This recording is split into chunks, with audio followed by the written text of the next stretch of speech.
Hello, everyone. Welcome to the ninth episode of our LinkedIn Live series, Breaking New Ground.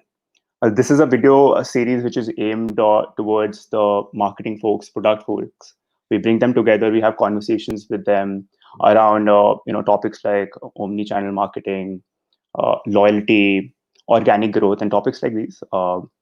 My name is Dhruv, and I'm a part of the sales team here at MoEngage. Before we start our conversation today, a few basic housekeeping rules for you guys. You can share the conversation with your friends. You can follow the conversation on hashtag Breaking New Ground. And if in case you have any questions, you can share those with us in the comment section, and we'll take those up towards the end of the conversation. Right. So let's get started. Today, we'll be speaking to Anjan, who is heading product at HealthifyMe, one of the leading AI-driven healthcare platforms in India. We'll be speaking to him about the recent trends that we have seen during the times of COVID, especially with respect to the healthcare and fitness industry. And we'll be discussing with him what he's up to at HealthifyMe, right? So let's get started. Welcome, Anjan. Thanks Hope for you're having doing me well, here, Anjan. Dhruv. Thanks for having me here. My pleasure. Absolutely. No, it's great to have you here with us. I hope to have a great conversation today with you. I mean, today I was just introducing the topics that we'll be discussing to the audience, and I think before we get into that, it'll be good to know, Anjan, what exactly do you take care of at HealthifyMe? How's your usual day Sure. like? And then maybe we can get into the other topics as well. Sure. So, hi, guys. I'm Anjan. I work as the Vice President of Growth and Head of Product for Healthify. Um, for those of you who don't know about HealthifyMe is India's largest and most loved health and wellness app. We have over 16 million users, and we have consistently been 4.6 star rated on the Play Store for the last 4 years. I've been fortunate enough to be a part of this journey from the 1 million user mark to 16 million user mark. And also been fortunate enough to lead this team during this whole corona virus pandemic crisis that's going on. Hopefully, I'll be able to share some insights with all of you that you can that will help you in some way in the future. Absolutely. I'm sure of that, Anjan. I think before we again get into the learnings and the insights, there's one more question that I think I have for you. Right, you've worked with companies like Cognizant, Motorola, right? I think the shift to healthcare, uh, how's that shift been like in terms of your learnings, your growth? What have you seen, changing in those industries and across industries, to be honest? Yeah. Right. I think I think it was more of a personal choice from that perspective. Motorola was uh, by far my first love in terms of a tech giant. The first ones to come up with a radio, a cell phone, um, the first ones to build a barcode scanner, stuff like that. So they were pretty much um, the company to go to when it comes to cutting edge stuff. And so my love towards tech started there. But as you would know, Motorola went down south later in there. I mean, later in 2009, 2010 timeframe, and that's when I decided to hop over to a quick base school stint at ISB. I think that changed everything for me because it kind of made me understand what the world outside enterprise was. Mhm. It was very interesting to see how people around me had already started up, failed, learned so much more about running a business, being more um, responsible in general towards the entire community. And Mhm. that kind of led me to start up on my own after my short stint at Cognizant. I did that for about a year, and I think the largest learning was all of us need to keep, at least in the startup world, need to keep hustling, because the more you hustle, the more the benefits in terms of learnings. Every day is a new challenge, and every day you'll find a new user with a new problem, and you're going to try and solve it. So I think Healthify is kind of helped in that way. I think it was I've been fortunate enough, as I said, to be a part of this team because we've been solving a problem for a long time, and it still continues to be a growing pandemic, larger than Corona, which is the obesity pandemic. So Fortunate to be a part of the team, and I think that journey was more to go and find a place where I can hustle more than the industry itself. But I was lucky enough to be a part of this industry eventually. Get it, get it. I think you've been with the industry for a very long time, right? And now that that COVID has come up, you must have seen things changing as well. So, Yeah. if you have to talk about the changes that you're seeing in terms of trends, in terms of how people are tackling with the current situation, do you think there's anything that has changed majorly, and how probably HealthifyMe is adapting to that? So, if you can put some light on that Yeah. front as well. So, in the health and wellness sector, we found some sort of instability during the beginning of March, around the time frame where I'm talking about India specifically. Yeah, Time frame when the cases started increasing and people and the lockdown was just gonna begin, and there was a lot of uncertainty. People did not know what to focus on. In general, I'm not talking about just our users, the industry itself. Gyms were shutting down. We didn't know where we were going, but there was one thing that kind of snowballed into what we are today. That was basically the fact that when we did our internal research, we have a team of doctors, yeah, and when they did the internal research, they realized that what we are more relevant now than ever, only because of the fact that one of the biggest things that will help this community, the whole world, literally fight against this virus would be the concept of immunity, which is lost on most people because of the fact that it's not something that you look at on a daily basis. Yes, weight loss is maybe a daily thing, eating healthy is a daily thing, but immunity building is not a daily thing. You don't think about it until you fall sick. But yeah, then now the whole world was talking about it. So we took a stab at it. The first thing that we did was we realized that we are a really good habit formation app. We make people track calories every day. We make people work out every day, right? I mean, that's our goal, to make a user healthier. So why couldn't we use this in this particular pandemic scenario and help our users out? So first thing that we launched was actually pretty quirky until we actually rolled out the larger features. The first thing that we launched was actually a hand wash tracker. It was pretty much something that reminded you to wash your hands once in a few minutes, made sure that you stay sanitized. And this was right in the beginning when people did not have much awareness. So it was our way of giving back to the community during then. But surprisingly, after that, every feature that we did was around new user needs. The first need that we found was, the focus on immunity.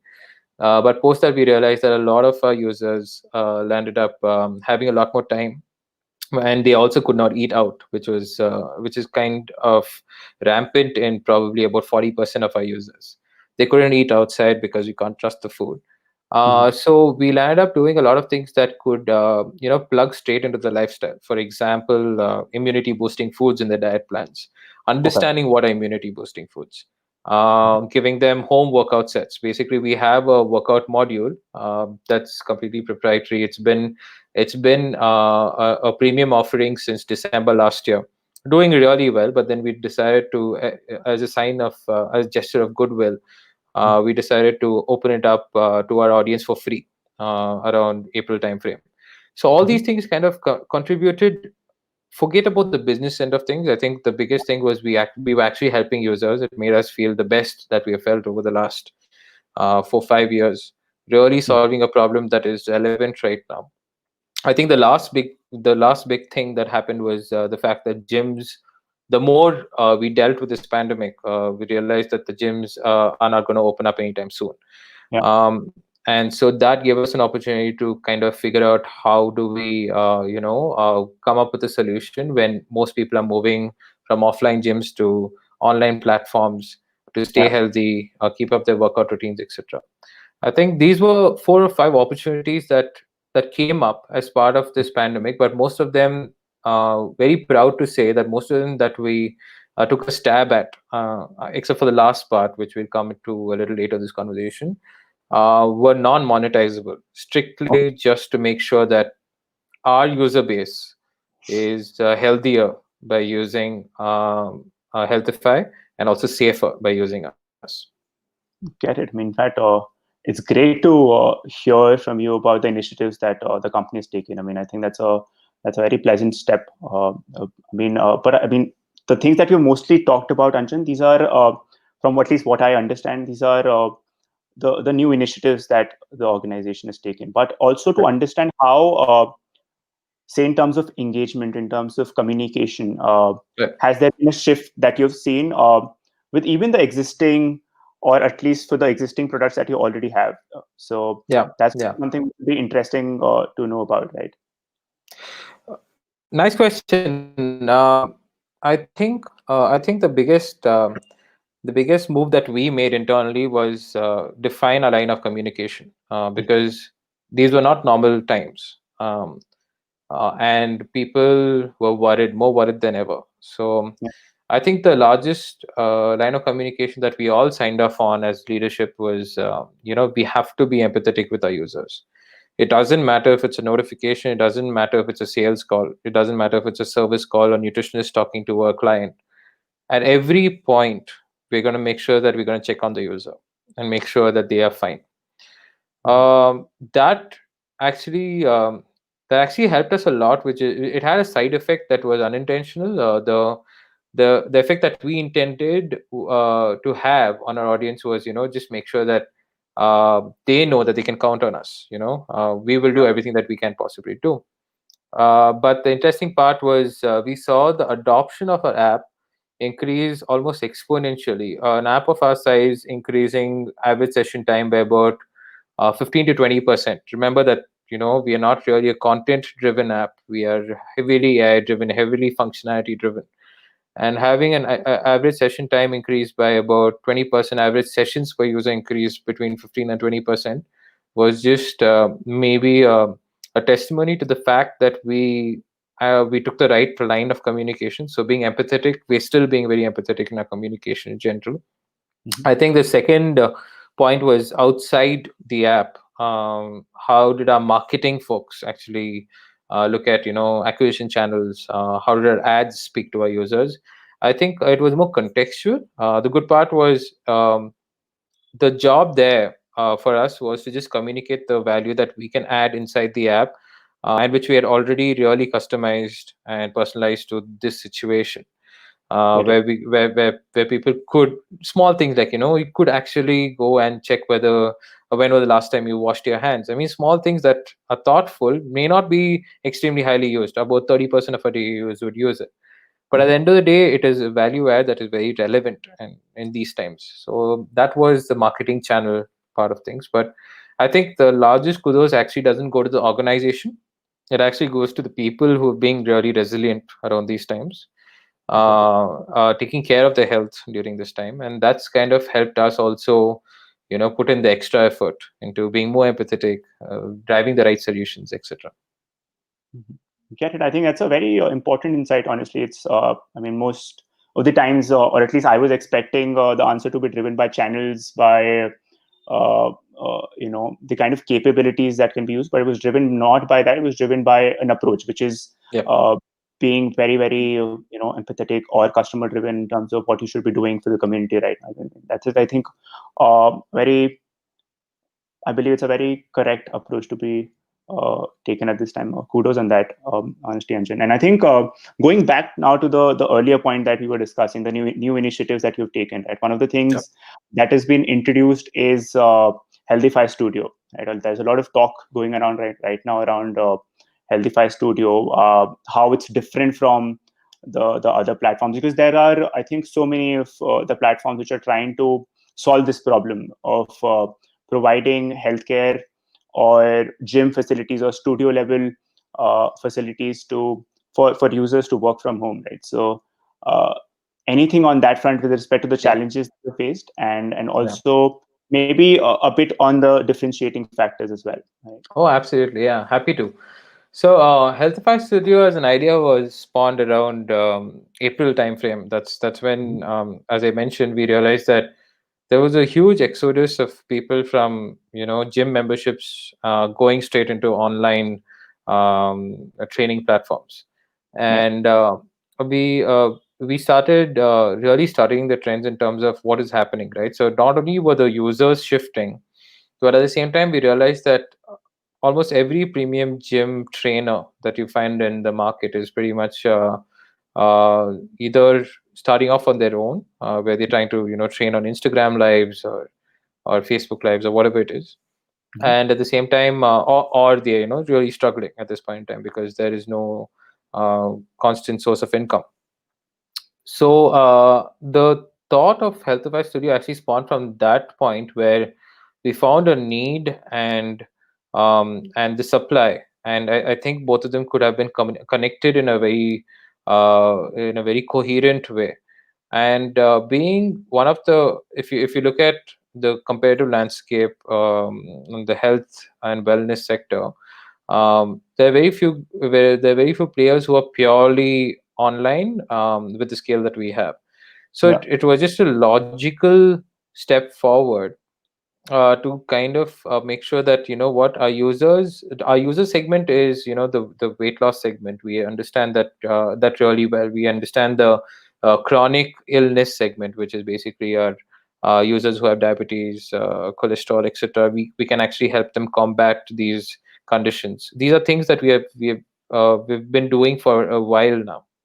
What we've not been doing is actually to actively help our gym going users, because it's just a part of our offering where we believe that 80% is nutrition, 20% is workouts. yeah, So when this opportunity came up, the biggest thing, as you rightly pointed out, was what's the differentiator. You do see that people are doing. You can go online, you can go onto YouTube, which is second largest search engine pretty much, and type any sort of workout. You'll find, right from a 2-minute workout to a 10-minute workout to a 2-hour workout. It doesn't matter. You'll find everything over there, right? So what can we do? What are we good at? So if you look at our core capabilities, we have always been good at personalization, right? I mean, we have nutrition fitness trainers who give you workout plans, diet plans that are personalized. Our AI engines are capable of giving you workout sets and diet plans that are personalized, right? So that's something that we're good at. But mhm, personal attention, that basically is the most important part of workouts, from when it comes to our understanding of how we can change a person's life. If a person is doing a workout wrong, then is there someone to correct them, pretty much like a trainer at the gym. yeah, So that's where Healthify Studio was born, pretty much like a premium studio offering, mhm, right at your doorstep, more like on your app, right? I mean, on your phone. yeah, And where you do have probably some of the best trainers, not only in India, but in the world. We have a yeah, bunch of trainers from across, from the Western countries, from Southeast Asia. We have a bunch of trainers who've joined us in this initiative, where we go out and we don't train more than, say, 20 to 30 users per session, mhm, which means that they get personal feedback from some of the best trainers in the world. Most important thing is what we have always been good at. Healthify is running business in possibly the most profitable way we can, which means that we will be able to. I mean, that also gives us learnings into the fact that we can bring out an offering that is affordable to our audience. If you had to really train with one of these coaches in person, yeah, it would have probably costed you 4 or 5 times that you're paying on Healthify. mhm, Right, so that is where our differentiator is the fact that it's live feedback, mhm, personal attention, the fact that these guys really know what they're doing, mhm, and finally, the fact that it is affordable.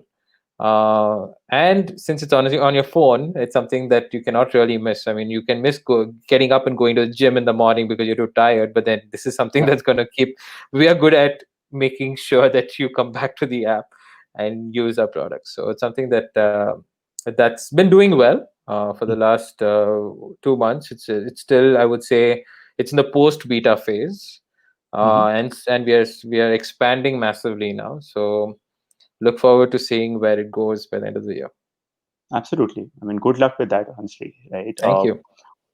Also, Anjan, I think you talked about personalization, and personalization kind of becomes very, very crucial for a platform like Healthify Studio, because there are people of different age groups, the people who are very active, the people like me who are very lazy. So it's a Right. good mix of people coming on there, right? So you've talked about personalization. Probably one of the angles there is how there's a fitness coach who is more like a studio, as you mentioned. There's a fitness coach working with you, giving you very, very uh, micro level feedback on how you're doing. Yeah. But apart from that, is there any other way also in which you are maybe through AI, maybe through your in your communications, are you also personalizing the experience on that front, apart from the final experience, which is of the fitness regime that Yeah. these people Yeah. are following? Fair. I mean, a good question. So we do this across the app. So beyond HealthifyStudio, also we do this across the app. It's something that we will never perfect. We are aware of that. Personalization can be taken to any degree. But what we try to do is at least understand the psyche of our largest segments, right? So until now, we had, as I said, we had a very large weight loss segment. Part of it was possibly people with chronic conditions, where we could really help them reverse the condition. So those were two very large parts of how we went about doing our business. Invest more research, invest more of our coaching in those areas.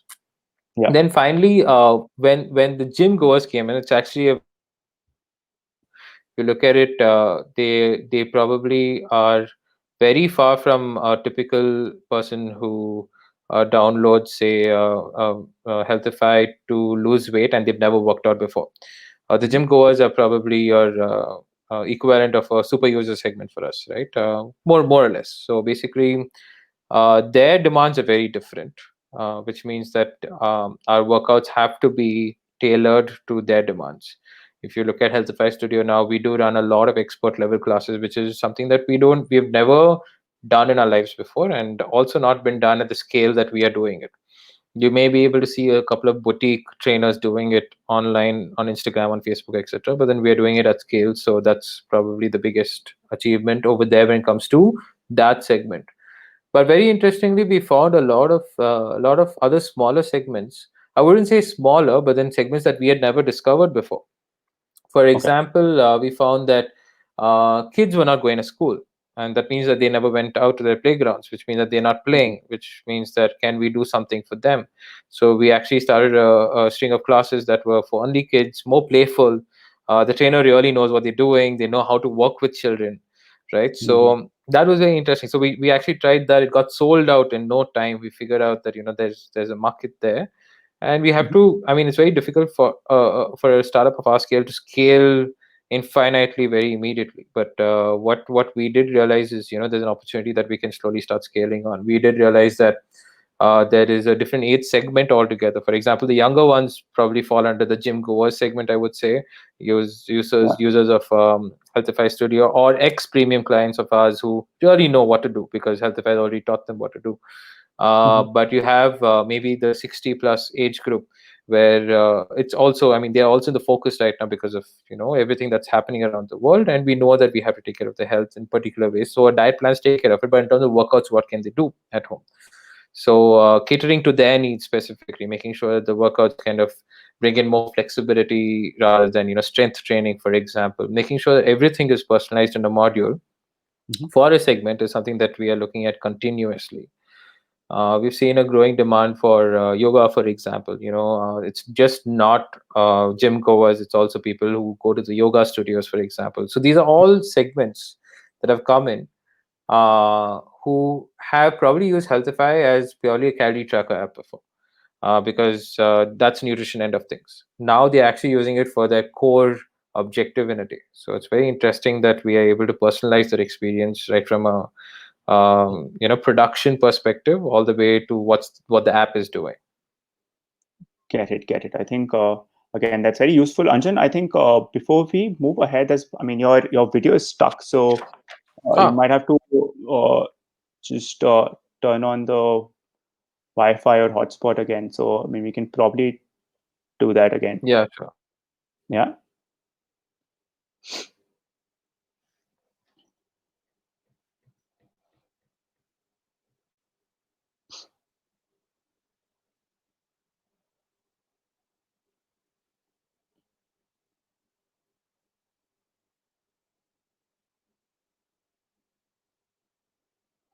I think till the time Anjan is joining back, we can request the audience to share their questions if in case they have any questions so far about the conversation that we've had. And uh, after that, we can continue our conversation with Anjan. We'll take those questions up with Anjan towards the end of the conversation.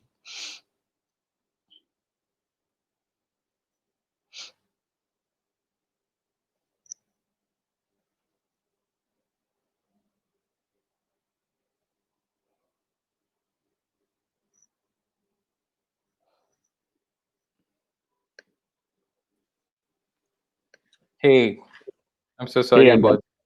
It's a regular work from home situation that comes and bites us all the time. Absolutely. Especially being a sales guy, I mean, I have to get on calls almost like every day basis. There are 3 calls happening, so it's a regular for me. Not an issue there, right? Anyway, moving ahead with the conversation, Anjan. I mean, I Yeah, think very precisely, put through the points that was regarding the personalization side of things, but also. With respect to HealthifyMe, I was reading that HealthifyMe is also now focusing on markets outside India, right? So, if you have to just probably also put some light on that front, which other countries you're exploring, and was it something that came up because of COVID? That's something that you thought is an opportunity, or also maybe talk about the challenges. So anything whichever you sure, think is more relevant for the audience to hear, you can probably talk about that. sure. Actually, Dhruv, our foray into international market started in 2017. It's actually a very interesting story because we realized that Healthify was being used massively by the non-residential Indian population, NRI population in different parts of the world. Purely because of the fact that they were cooking Indian food at home. They want to know what the calories of the foods are, understand how they can eat healthier at home, etc. So we had already started services outside of India without knowing that we did. So around 2017 January is when we decided to really penetrate that smaller part of a large market, where we kind of understood whether Healthify can go out and serve NRIs across the world, and it's something that we did really well at between 2017 and around 2018 mid time frame. Continue to do it, but then around mid 2018 is when we realized that we did a lot of market research to understand how do we take this model out of India and still remain maybe the top player in India, which means that it should not distract us from our primary goal, and at Yeah. the same time, find the gap that we can fill. And two markets that came up during this process was right from we studied everything right from obesity levels to the diversity of their foods, of their cultures, penetration of online marketing, for example, which you would know. All these things were studied, and we realized that Malaysia and Singapore probably are good markets to go to. One being a developed market, smaller one, whereas one is a pretty large market, but much like India, the diversity was high. And so it's very difficult for somebody to penetrate that market unless they have had that experience before. And luckily we did. So if you look at it from that perspective, couple of challenges that we are bound to face were, the food database. We have a huge food database of Indian foods. Mhm. If any of you have used Healthify, you would know how detailed our databases are. We had to cater to different ethnicities because the different ethnicities in Malaysia, for example, the Chinese expat audience who would eat very different foods versus the Indian expat audience over there versus the local Indians over there versus the local Malays, right? All of them have such vibrant different cultures and such investment in food, in their own food, that it was almost mandatory for us to make sure that we understand how each group of audience works over there. Mhm. So that's something that's bound to happen in any diverse country, and that happened in both Malaysia and even in Singapore. So that was the second challenge. I think the third one was making sure that our local coaches who we hire over there are kind of understand how Healthify works, propagate our model over there, understand how diet plans are supposed to meet the Healthify way, workout plans are supposed to meet the Healthify way of things. And finally, I think the bigger challenge that we were bound to face was training our AI systems. We have had millions, if not billions, of data points about the Indian audience, right from their food logs, their workouts, when do they work out, what kind of foods do they eat, how is the message exchange between a coach and a client. All of this, all these things contributed to us building probably one of the most intelligent health and wellness AI model Mhm. out there, right, in the world, literally. So Yeah. that had to be replicated in Southeast Asia, which means that we had to really understand again how the ethnicities work differently, etc. So all that had to be retrained. We couldn't have reused a lot of the data from here. We had to retrain the model Yeah. for those markets. I think the advantage of coming from India kind of helped us because we also have a diverse market over here, right? From the languages, the kind of foods that people eat in Yeah. Bangalore versus Bombay versus Delhi, everything is different. So we had to literally go down that path again. In a Mhm. nutshell, it was 7 years of learnings put into 1 month, right? We had to go live in 1 month. So we had to put in 7 years of learnings in 1 month, get the whole log behind it, hire aggressively in those markets, and then go out there. So it's been a great story since. We've been doing really well in those markets. And we continue to focus on how do we bring new initiatives there. For example, HealthifyStudio is already in Singapore and Malaysia, already in some other parts of the world. We're trying to understand how those markets behave, Mhm. react to what we do. I think th- there's a small model of the story that I would like to share with the audience, though, which is basically if Malaysia and Singapore wouldn't have been the right market if there was no overlap between our strengths and what the market needed. And our strengths being stuff like personalization, understanding diversity, habit formation. These are our strengths, and these overlap with those markets. But the thing is, if it was a complete overlap, it would have still been a problem because anyone else who do the things that we do can easily enter that market. Yeah. The part of the overlap that was not apparent when we went in was stuff like ethnicity and how do different segments of the same audience who speak the same language, how do different segments work. These are learnings that we couldn't have ever prepared ourselves for, and we took the plunge. I think because of which I believe that we have become successful there, but without which we wouldn't have enjoyed the journey as much because Yeah. it's literally a double edged sword, right? I mean, you need to be happy that you're making a change, but at the Mhm. same time, the users need to be happy that you're giving them exactly what they need. So, Get it. I think that way India is a good starting place. As you said that, oh, it's a yeah, very complex market. Yeah, absolutely. absolutely. If you've done well in India, I think it's easier. I won't say easier, but it's relatively easier to tackle other markets, right? Yeah. Definitely, that's true. If I Also, had to yeah, go ahead. Sorry. if I had to take 100 guesses of what you had for breakfast today, I'd probably fail at all the 100 guesses. That's what I'm trying to say. So that's how diverse we are in India. That's how it is. Absolutely, absolutely, that's true.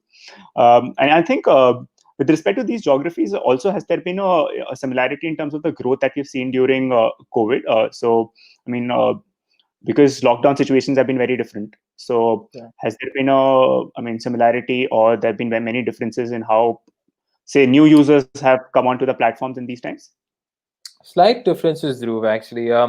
See, I mean, all said and done, we are a very huge brand in India, so the trust factor is extremely high. So Yeah. if we take a stand in India, everyone would know, Hmm. which is good, right? I mean, which is also good because we can serve our users. As I said, most of our initiatives were non-monetizable. It was mainly to just make sure our users are happier, healthier, safer.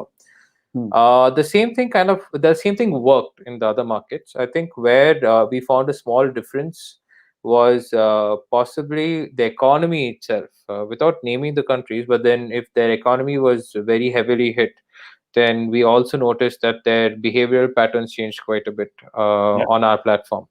Uh, in terms of existing users, we didn't see a big difference. I'm talking about new user acquisition, the retention of new users, etc. It Hmm. was really a function of how the economies are performing. While they are way better than what they were, that is for sure. Yeah. If you had to compare a country's benchmark with 3 months ago, it's definitely much better. It's more about how do you compare India with them. I see that there is a difference in the way they behave for sure.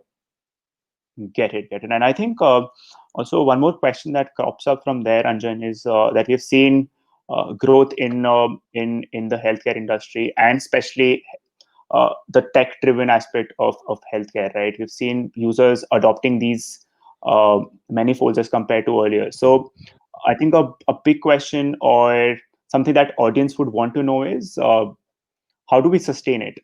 Definitely, people are coming. But is there, I mean, there's Hmm. no one mantra to it, but if you can just share some insights on how you approach it or how Yeah. you think that that question can be answered, right? Would love to, Dhruv. I think this is something that we have given a lot of thought about. I Mhm. don't. I wouldn't say I have a solution, Absolutely. but there is an approach that we've been trying to follow, and all the companies that we try and mentor also follow this right now, which is preparing for one of two scenarios. One is the scenario where this unlock happens. Hopefully we find the vaccine very soon, and we recover from this entire thing. That means that the market goes back to some state of normalcy, not maybe a complete normalcy state, but then some state of normalcy, at which point I think startups such as us should be a little careful about what happens with acquisition, mainly more than anything else, right? It's because of the fact that the big guns will start firing. We know that we'll have to somehow make sure that we have a sustainable way of acquiring users, where maybe organic growth is a very important part of that roadmap, so to say. Figuring out a way to sustain your user growth, I think, is going to be a very interesting problem to solve if the unlock happens. Mhm. Now, if the unlock doesn't happen, that basically means that we have an unlock in, for example, right now in Bangalore, and then lockdown happens again maybe in a couple of months. Mhm. If that keeps happening, if there's a cycle that comes in, I think a bigger problem that we're going to face is the economy in general is going to tank. Yeah. And if the economy is going to tank, anything that's outside of basic necessity is definitely going to take a hit, which includes, to a certain extent, us, where we are health. I would still consider us as not a real basic necessity, such as, say, food, water, shelter, those kind of things. That's very different versus what we do. But health is very important. How do we stay relevant during those times? Just as we were in April when the lockdown happened, everything was up in the air. We still managed to stay Yeah. relevant. What is our plan for that period, right? I Mhm. think one of the things that it will come down to is how do we still manage to give our offerings out to our users, maybe be more affordable during that time. Again, be more empathetic towards the fact that people are going through a very rough patch economically.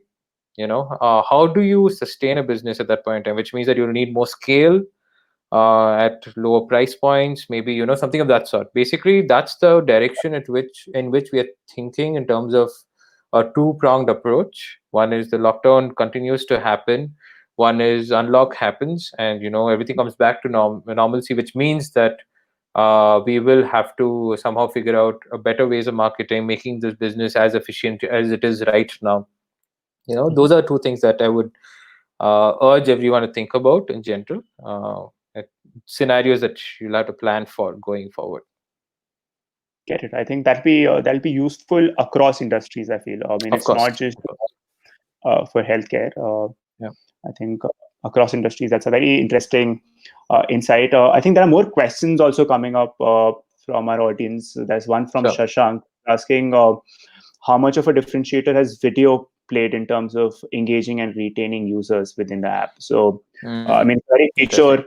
feature-driven question, but your take on how video has helped with engagement and retention. Sure. I actually know Shashank. Shashank used to be with Healthify about like 4 years ago. Great guy. He used to do our marketing at one point in time.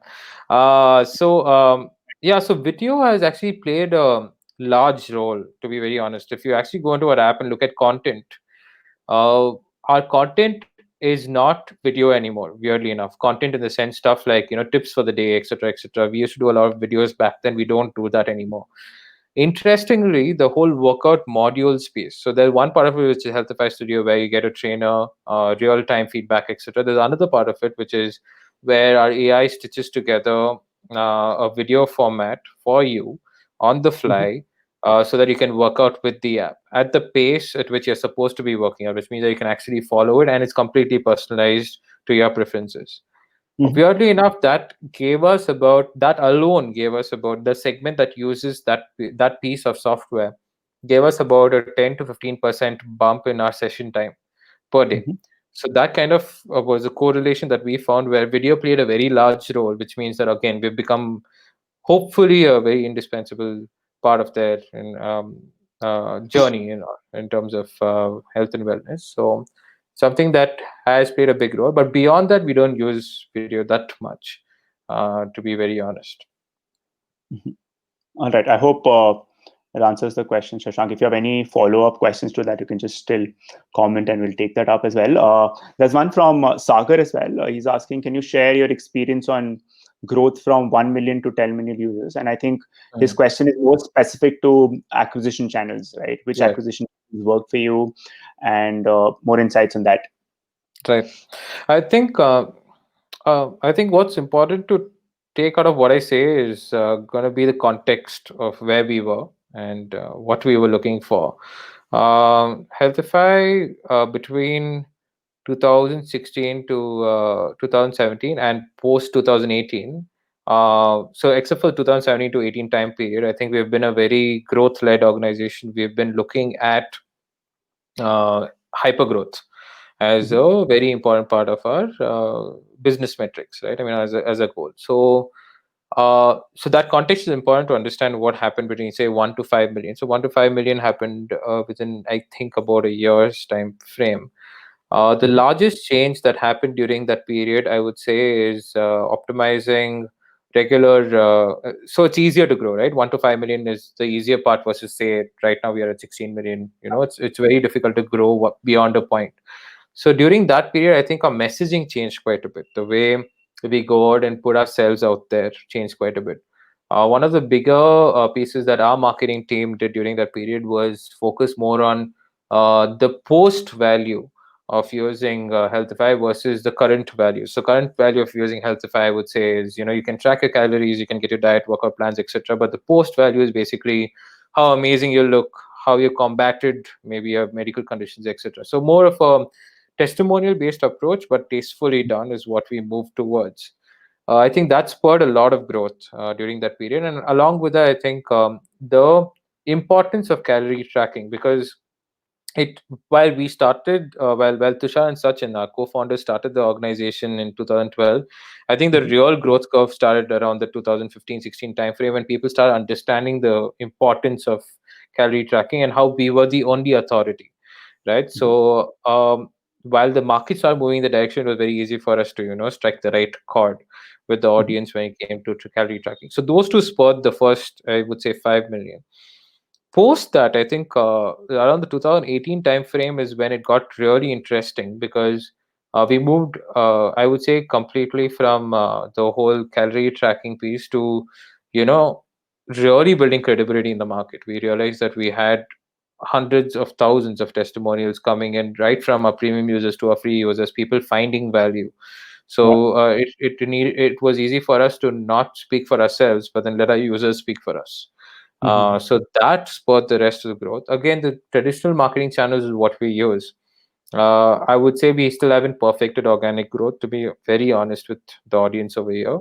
But traditional marketing channels, with keeping a very close eye on your cost per registration, etc., understanding what the messaging in the market is going to work. For example, during the COVID scenario, being very relevant with the audience Mhm. is something that our marketing team has been very good at. Great. Thank you for answering that as well, Anjan.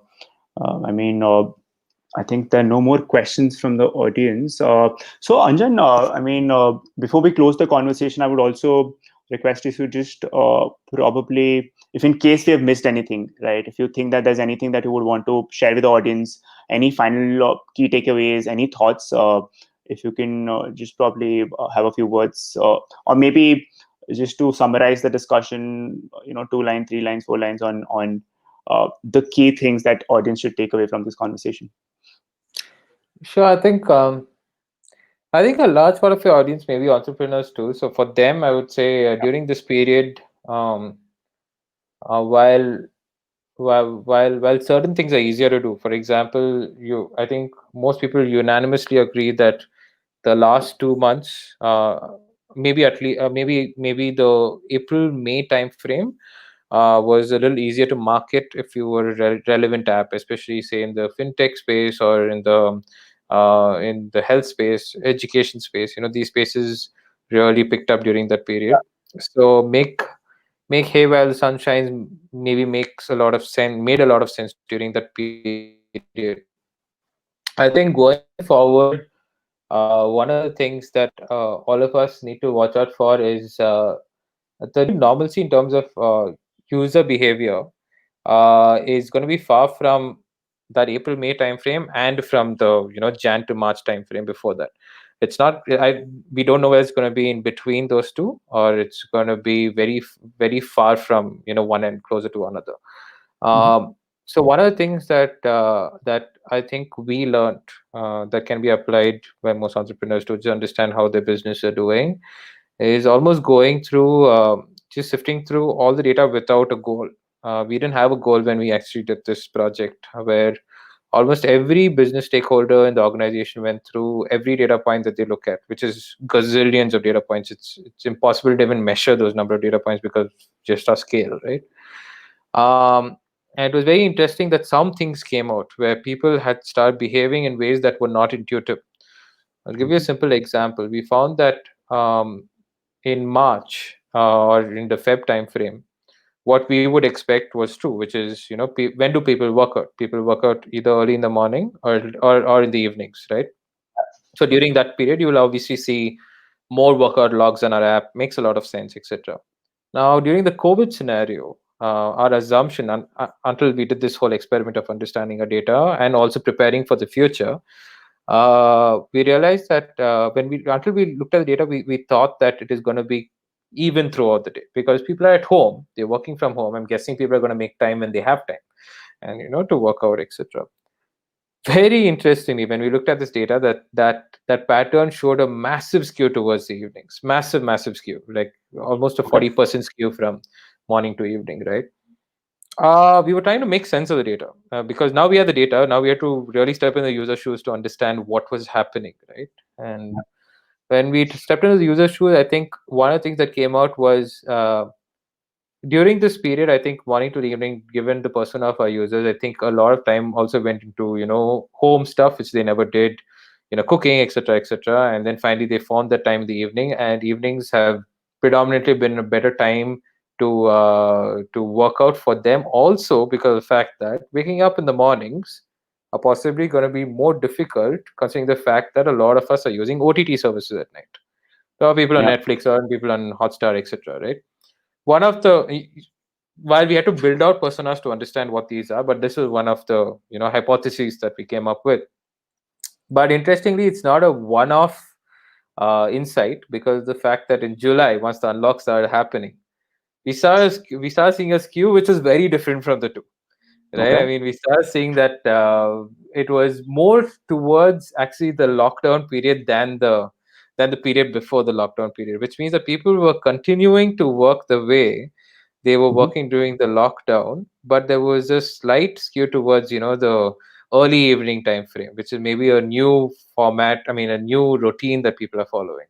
Yeah. uh, the learning from this whole big long story that I've told you guys is just the fact that that analysis was done without a goal.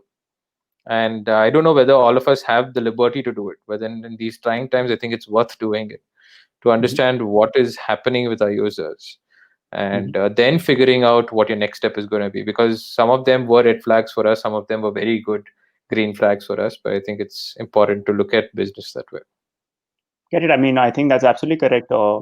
Things are very, very uncertain. We don't know where we are moving, Yeah. and with that, we don't know how the user behavior is going to change, or that will be in times to come. So I think one thing which I have kind of understood from the conversation, definitely one thing is being open to change, being open to the uncertain times, but also being very, very relevant, be it in terms of your Absolutely. product.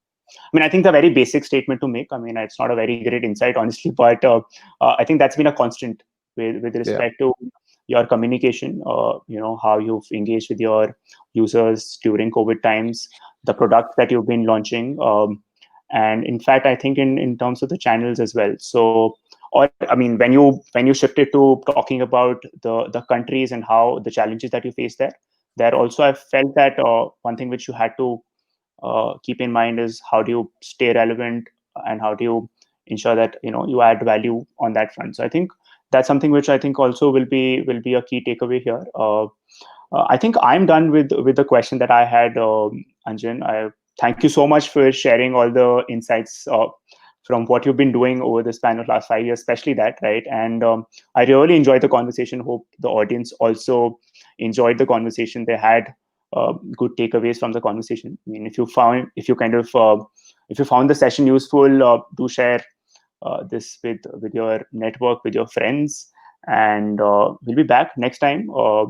We'll keep you posted on the times and when we are doing it on our LinkedIn page. You can follow that, and also you can keep tracking the hashtag, which is hashtag Breaking New Ground. You can find all the relevant conversations that we are having in times to come there.